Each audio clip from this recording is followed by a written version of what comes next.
انتبهوا أيها السادة، حدث لم يحدث من قبل. واحدة بعتت تقول لي أنا قلت لخطيبي لو ما عملتش ليزر أو سويت وشلت الشعر اللي في جسمك مش عايزة أكمل معاك. ومفيش يومين لقيته باعت لصاحب أخويا، ومفيش يومين لقيته باعت لأخويا وبيقول له عايز حاجتي وكل شيء اسمه نصيب. وما كنتش أتخيل إنه يبيعني بالسهولة دي. بتقول لي انا بني ادمه بقرف جدا جدا جدا من وانا صغيره، عندي داء القرف بجد. انا عندي مشكله، اولا ما بعرفش اشرب ولا اكل حاجه الا لما اشمها، حاجه غريبه جدا. حتى ازازه الميه لو جايباها من التلاجة لازم اشمشم فيها قبل ما احطها على بقي. في اكل كتير جدا جدا ما باكلوش لمجرد مثلا انه في حاجات انا ما بحبهاش وانا باكلها. طبعا مش هقول لكم ان انا باكل أكلة الممبار واللحمة الراس والكرشة، أنا ماليش علاقة بالأكلة دي تماما، مهما عملوها ومهما كانت الطريقة اللي بتتطبخ بيها أنا ما أكلهاش إطلاقا. في مرات ما أكلش الفراخ لأني مرة وأنا بفتح الورك لقيت فيه كده حتة سودة أو خط أسود كده، حاجة كده زي مصارين. من ساعتها ممكن اكل الفراخ كل فين وفين لكن ما اكلهاش باستمرار. اللحمه باكلها بس بطرق معينه. السمك المشوي ما باكلوش لان لما بيتشوي بيبقى لونه اسود كده وده بيقرفني جدا، فاكله مقلي مش مشوي. المهم ان انا كان عندي داء القرف، وللاسف الداء ده فضل مكمل معايا فترات كبيره من عمري. ما اكلش من مطرح حد، ما اكلش من معلقه حد، ما اشربش من مطرح حد. كان عندي مشكله في بيتنا طول الوقت، انا سببت لهم حاله من القرف. ليا ازازتي الخاصه، ليا كوبايتي الخاصه، ليا طبقي الخاص، ليا معلقتي الخاصه، ما حدش ياكل من طبقي. امي تقول لي يا بنتي دول اخواتك، دول قرايبك، دول ناسك، ايه اللي انت بتعمليه ده؟ اقول لها لا. تقول لي والله بكره نشوف، بكره تتخطبي وساعتها ما تقرفيش من حبيب القلب. اقول لها حتى حبيب القلب ده هيبقى فيه طقوس بتجمعني بيه، انا بني ادمه بقرف من اي حاجه. بقول لكم انا كان عندي مشكله، مفيش حاجه باكلها واشربها الا لما اشمها. لو دخلت محل ولقيت اللي بيقدم لي الاكل شكله مش حلو، ضوافره مش حلوه، مش نظيف، بسيب الاكل فورا مهما كنت دافعه فيه فلوس. انا ما اقدرش اكل حاجه انا قرفانه منها. وطبعا انا كنت في نفسي نظيفه جدا واخده بالي من نفسي ومن ريحتي، ما كنتش اقدر اركب مواصلات عامه لو شميت ريحه عرق ممكن يغمى عليا في لحظتها، ما اقدرش اكمل. والله العظيم ده كان بيحصل لي من غير افوره ولا مبالغه. انا كنت بني ادمه درجه القرف عندها عاليه جدا جدا جدا، لدرجه ان دي كانت نقطه ضعفي الوحيده. لو واحده زميلتي في الفصل كانت عايزه تضايقني او تقومني من الديسك اللي انا قاعده فيه كانت تقرفني، كانت تقلع الشوز بتاعها بس مجرد ما اشوفها بالشراب حتى لو ملوش ريحه. دايما عندي فوبيا اني فجاه شميت الريحه ومش طايقه نفسي ومش طايقه الهدوم اللي عليا وقومي من هنا. لو كلت بطريقه معينه كنت اقرف، ممكن اجيب كل اللي في بطني. انا ما بستحملش وبقرف من كل الاشياء. طبعا اتقدم لي عرسان كتير، وكان اول حاجه بتلفت نظري سنانهم عامله ازاي، ضوافرهم عامله ازاي، ريحه جزمتهم عامله ازاي. لدرجه ان انا مفيش عريس كان بيجي يتقدم لي الا لما اشوفه هيقلع الجزمه ولا لا. لو دخل بالجزمه ايوه بقى يبقى هو مش عارف ينظف نفسه وريحه شرابه مش نظيفه فخاف يقلع الجزمه، فلما خاف يقلع الجزمه خاف ان انا اشم الريحه عشان كده دخل بالجزمه. وبروح افكر في ابعاد كتيره جدا جدا جدا وممكن ارفضه. وانا دايما ما كانش بيعيش لي علاقه. ارتبطت في الجامعه مرتين وبالاسباب دي كانوا دايما بيبعدوا عني، لان هم كانوا بيقولوا لي انت اوفر، وناس بتتهمني اني بمثل، وناس بتتهمني ان انا عايشه الدور. فللاسف علاقتنا ما كانتش بتستمر كتير. انا كنت فاكره قوي لموقف لواحد كنت بحبه وهو المفروض بيحبني، ولقيته وهو بياكل بيهطل كده على نفسه كاتشب ومايونيز وقطعه من يعني شويه من الكاتشب نزلوا على القميص اللي هو لابسه.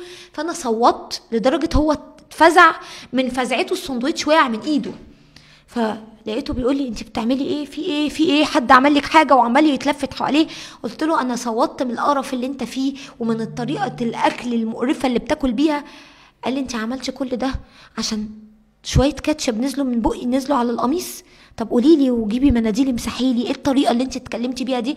قالت له معلش انا عندي فوبيا وما بطيقش اشوف حد مقرف او بيتصرف بياكل بطريقه معفنه او ايده ملغوصه او كده. بتقولي مفيش يومين بالظبط وكانت العلاقه بايظه ما بيننا، ولقيته بيتهرب مني وما بيردش عليا، وبعد كده قال لي معلش احنا مش شبه بعض وانا مش عايز اتعامل مع حد بتكلف، وانت خليتيني اخد بالي من تصرفاتي، وانا البني ادمه اللي ارتبط بيها لازم اكون على طبيعتي معاها، والعلاقه باظت.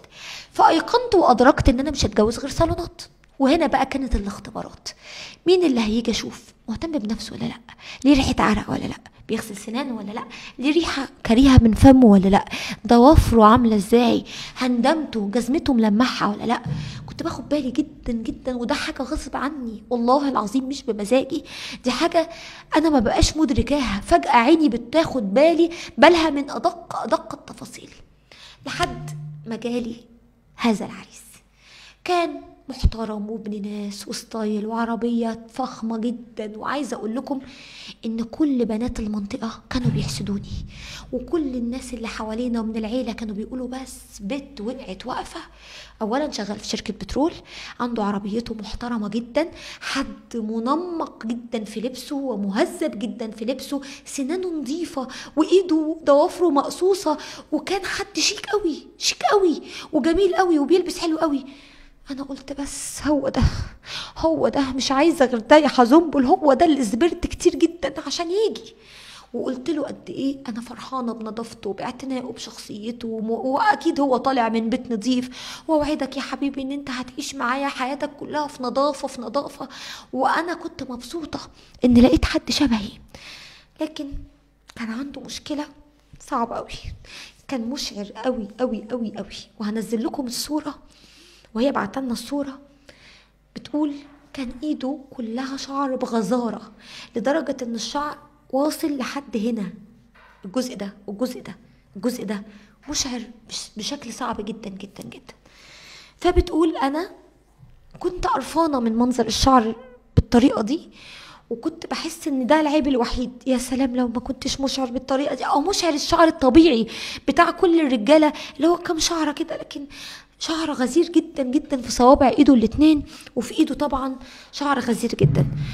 بتقول انا جيت على نفسي واستحملت، وطول الوقت لما كان بيمسك ايدي كنت بكره ابص في شكل ايده، وكنت ببقى حاسه بقرفه لما ببص في شكل ايده لما بيمسك ايدي، وكنت ببقى عايزه اشيل ايدي ومكسوفه اقول له مش عارفه اعمل ايه.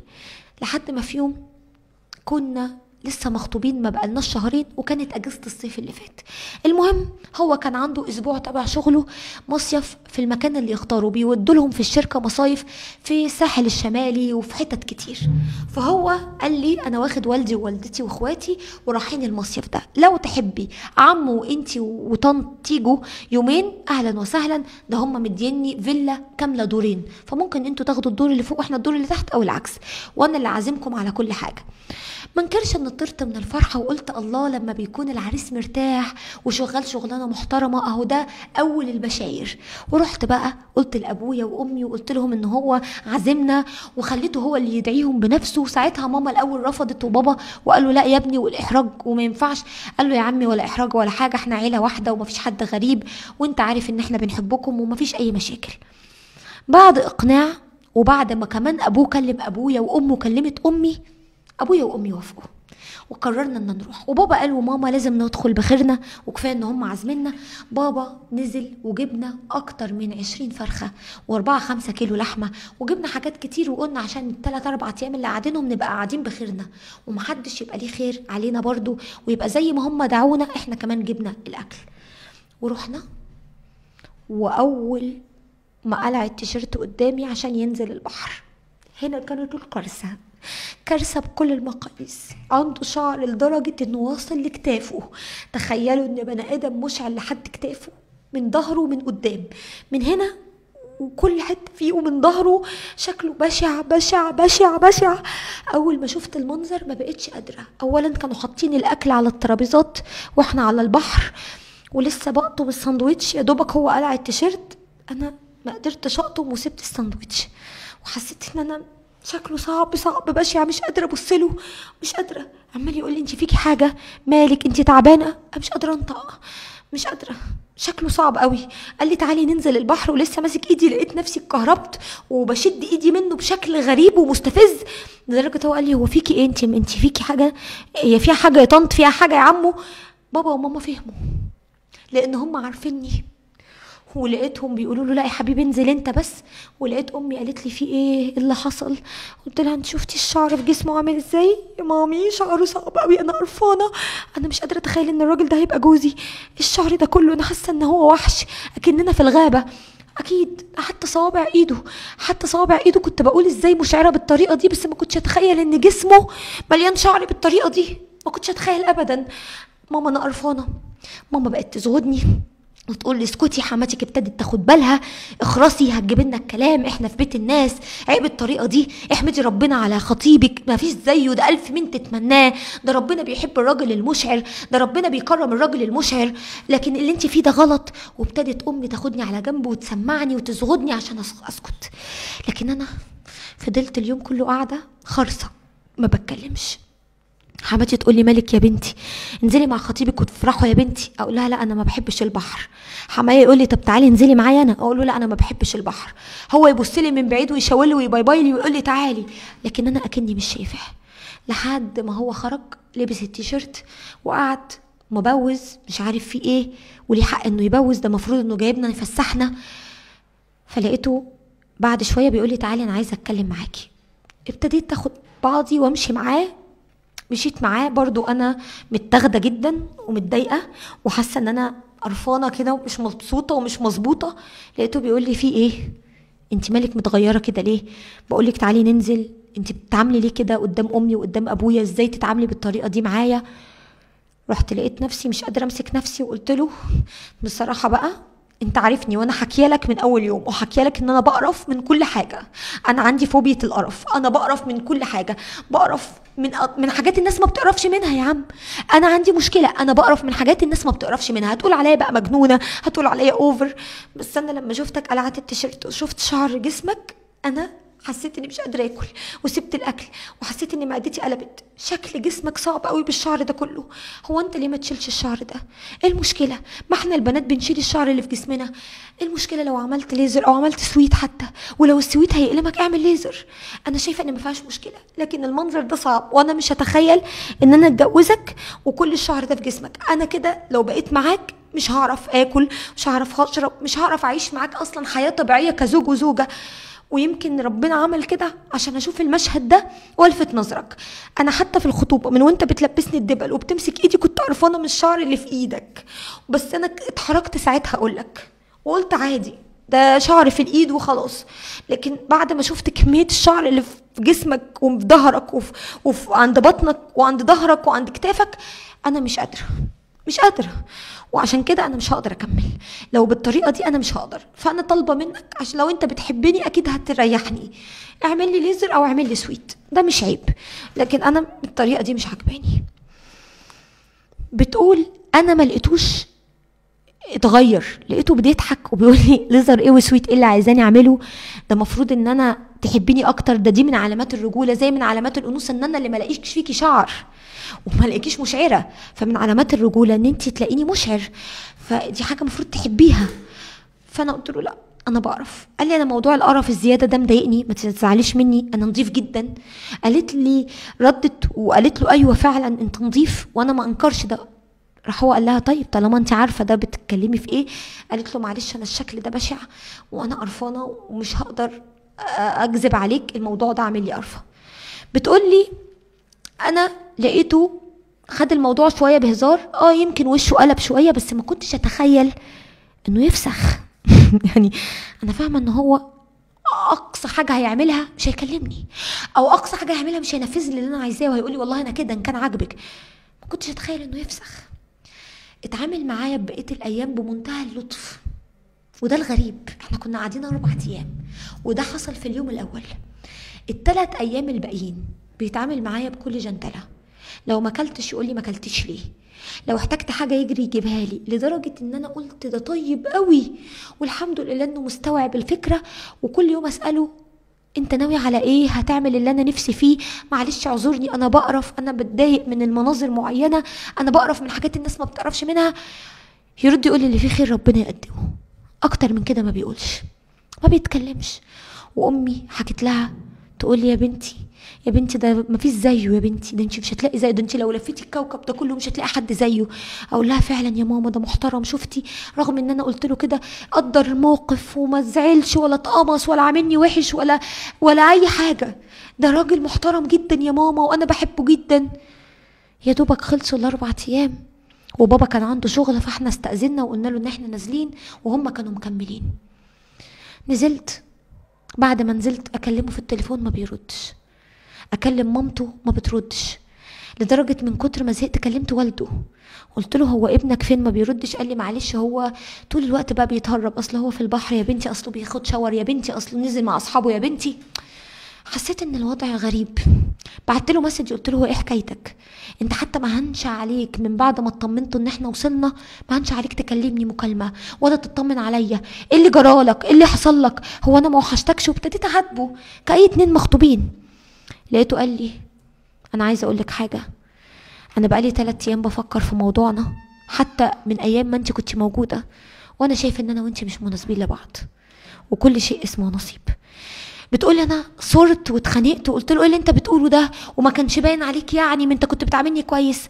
قال لي انا ابن اصول واللي يكونوا عندنا في بيتنا لازم يشتغلوا فوق الراس لاخر لحظه، عشان كده انا ما حبيتش حتى الفت نظرك ولا اقول لك، لاني لو كنت قلت لك جمله زي دي يعني معناها بقول لك يلا خدي اهلك واطلعوا بره، وانا ما اعملش كده ابدا، اهلي ربوني على الاصول، لكن انا يا بنت الناس حاسس اني مش هرتاح معاكي. بتقول برضو انا صورت لكرامتي وقلت له انت اللي خسران، انا ما طلبتش غير طلب مشروع، ايه المنظر ده؟ انت ما شفتش المنظرك؟ انت ازاي راضي على نفسك بالطريقه دي؟ ما في رجاله اصلا دلوقتي بيحلقوا شعر صدرهم، اصلا الشعر اللي من قدام ده بيحلقوه، انت عامل مشكله ليه؟ انت المفروض ترضيني، انت كمان لو في حاجه مش عاجباك فيا قول لي وانا اغيرها فورا. وابتديت اعلي في صوتي واقول له عشان اقنعه، لكن لقيته ما تاثرش خالص. وبعد يومين بالظبط لقيته باعت لاخويا بيقول له بلغ والدك ان انا مش هكمل وانا محتاج حاجتي وكل شيء اسمه نصيب. ماما من ساعتها بطولته وعماله تقول لي منك لله وحسبي الله ونعم الوكيل فيكي يا بنتي، وانت حلال فيك انك تعنسي، وانت دلوقتي عندك 26 سنه بقي شوفي مين هيعبرك ولا هيبص في وشك. وبابا عمال يقول لي انت غلطانه وكنت المفروض ما تعمليش حاجه زي كده، وسويت ايه ولا ليزر ايه اللي بتطلبيه من راجل محترم؟ بتطلبي من راجل محترم يروح يعمل ليزر؟ بتطلبي من راجل محترم يعمل سويت؟ انت شكلك اتجننتي في عقلك. وانا عماله اقسم لهم بالله ان انا ما بمثلش، وان انا منظره كان صعب، وان اكبر دليل شكلي لما كنا مع بعض على البلاج، ما هم نفسهم شافوا انا اتغيرت ازاي والساندوتش اللي في ايدي سبته، وان انا عندي مشكله، وان عندي فوبيا، وان الناس كلها ممكن تكون في حاجات ما بتقرفش منها، انا بقرف منها يا ناس، انا بقرف منها. محدش قادر يقتنع وكلهم شايفين ان انا استاهل انه سابني. كلمته بعد ما هو قرر ده وكلم اخويا وقعدت اقول له انت ازاي تسيبني وانا مش وحشه والله انا حبيتك، ازاي هنت عليك؟ لكن هو قراره هو ومش عايز يتراجع عنه. بعد تقول لي انا مش عارفه انا صح ولا غلط واعمل ايه عشان ارجعه ليا تاني. بصي يا بنت الناس، انا يمكن مشكلتك مشكله غريبه من نوعها، اول مره في عمري اشوف ست هي اللي بتطلب من راجل يعمل سويت ما شفتهاش ابدا. يعني ممكن افهمها، راجل اتجوز ست تلاقيها مش نظيفه وما عندهاش اعتناء بشخصها، فهو اللي بقت يقول لي انا مراتي مش نظيفه، ما بتعتنيش بشخصيتها، ما بتعتنيش بجسمها، اعمل ايه؟ ممكن افهمها. او ممكن يكلم اختها او يكلم امها ويقول لهم فهموها خليها تعمل يعني زي ما الستات بتعمل. لكن ست تكره ان الراجل مشعر وتبقى طالبه منه انه يعمل سويت او يعمل ليزر، دي انا ما شفتهاش في حياتي.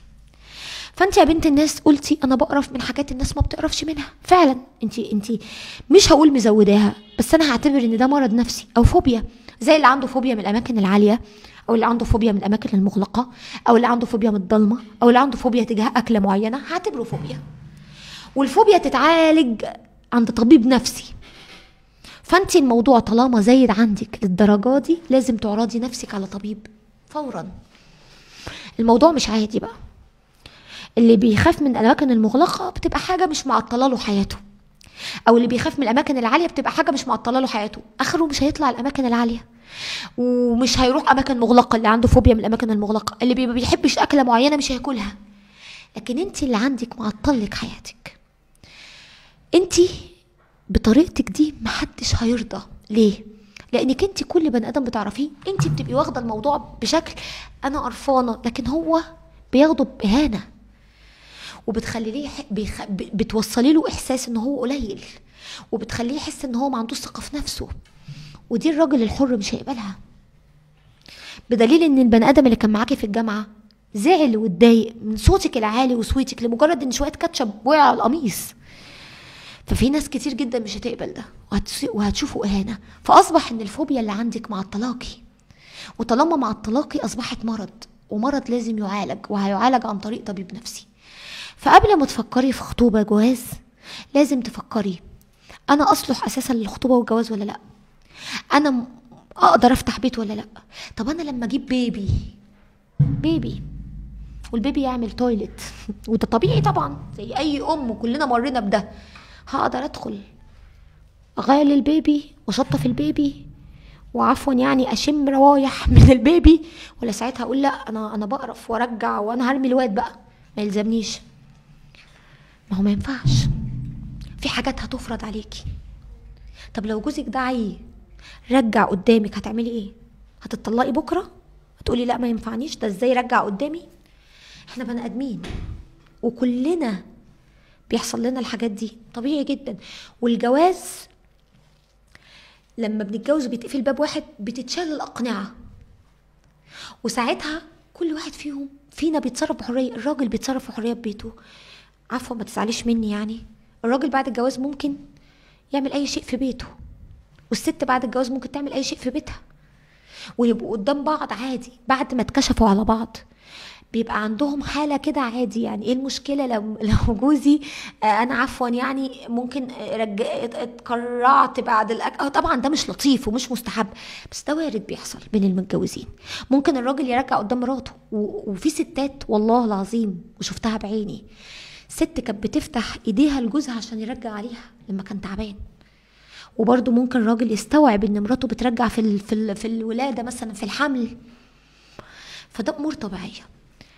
فانتي لازم تشوفي حل عشان تبقي طبيعيه، والحل ده انك تتجهي لطبيب نفسي، لا اما هيديكي ادويه او هيديكي اي شيء يعالج لك ده او يقلل منه، يقلل من حده اللي انت فيه، قبل ما تفكري اتخطب ولا لا. طب هو عريس بقى لقطه، عريس ما يتعوضش، عريس حلو، خلاص يا بنتي مش انت عندك مشكله سيبيه. هو الولد عمل الطبيعي، لما لقى نفسه مش هيرتاح مشي. يبقى انت مش هينفع تشكلي حد على مزاجك، انت تتغيري ماشي، لكن انت هتقعدي تقولي اللي قدامك انا بقرف من طريقه الاكل بالطريقه دي ما تاكلش قدامي. طب افرض حبيتي واحد او اتجوزتي واحد بياكل اكله الممبار والكرشه والفشه وهذا المصمت، يعني هتعملي ايه؟ هتقولي له لا؟ في حاجات الجواز بيفرض نفسه، وساعتها انت بتضطري توافقي عشان بتحبيه، واللي بيحب بيتنازل. فانا شايفه ان طلبك غير مشروع، وانت عندك مشكله لازم تعالج في اقرب وقت، ولازم اهلك يساعدوكي. على فكره اهلك ما ينفعش يكونوا ضدك، ولو هم بيسمعوني بنتكم عندها مشكله.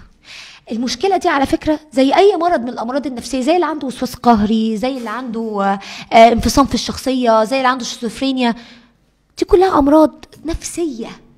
فانتوا ما ينفعش تنتقدوها وتدعوا عليها والام تقول حسبي الله ونعم الوكيل فيكي هتقعدي وتعنسي. لا، بنتنا عندها مشكله، والمشكله دي ان شاء الله لما نتوجه لطبيب مختص ممكن يعالجها، وساعتها المشكله لما تتحل هتتجوز وهتفرح. ويا سلام بقى لو انت او يعني الام او الاب كلموا الولد اللي انتوا شايفينه كويس ده، المهندس البترول، كلمتوه وفهمتوه ان بنتنا عندها مشكله نفسيه، ويا حبيبي استحملها لو انت شاريها، واحنا ما بنرخصش بنتنا، بس انت غالي واحنا مستخسرينك تروح مننا عشان احنا حبيناك وشفنا كرم اخلاقك، فمعلش استحملها واحنا هنبقى معاها وهنساعدها لحد ما تبقى كويسه، عشان لو العريس ده كويس ما يروحش منها. فما فيش حاجه لما تتدخلوا في الامر، ما فيهاش اي حاجه، ومن غير ما ترخصوا بنتكم، بس تكونوا صادقين وتقولوا له الحقيقه، وقادر ربنا يحل الامور باذن الله. وبدايه الحل ان انت تعترفي انك عندك مشكله، دي بدايه الحل. اوعي تفتكري ان الحل في انك تغيري اللي قدامك، الحل ان انت تتغيري تبقي طبيعيه. لان يا جماعه النظافه حلوه، لكن لو زادت عن حدها تقلب وسواس وتجنن صاحبها. زي برضو ما اي شيء في الحياه وفي الوجود لو زاد عن حده يقلب من شيء محمود لشيء مكروه. فخدوا بالكم وخلي كل شيء بحدود، لان ربنا خلق كل شيء بقدر. ما ينفعش حاجة تزيد عن حدها تبوظ وتضيع، حتى لو الحاجة دي تبدو في الصفة إيجابية. حتى الصفة الإيجابية لو زادت تبقى فوبيا وتبقى مرض. فخدوا بالكم، وربنا يشفي كل مريض، وربنا يشفيكي يا رب ويعافيكي وتتهني ويكرمك بهذا الزوج، لانه فعلا انسان محترم جدا وانا احترمته قوي. فكرة انه قدر وجودكم رغم اختلافه معاكي وما فكرش حتى يلومك عشان ما تزعلوش تاخدوا على خاطركم وتمشي، ده يبين قد ايه هو انسان محترم وراجل وشهم. وفعلا اي حد يتمنى لولاده. ربنا يكتب لك الخير ويشفيكي ويعافيكي، واتمنى حضراتكم تفيدونا بارائكم، لان صاحبة المشكلة بتسمعنا وبتشوف كومنتاتكم وارائكم بتفرق جدا جدا مع اي حد بعت لي مشكلته. بحبكم وتحياتي ليكم مروة عزة.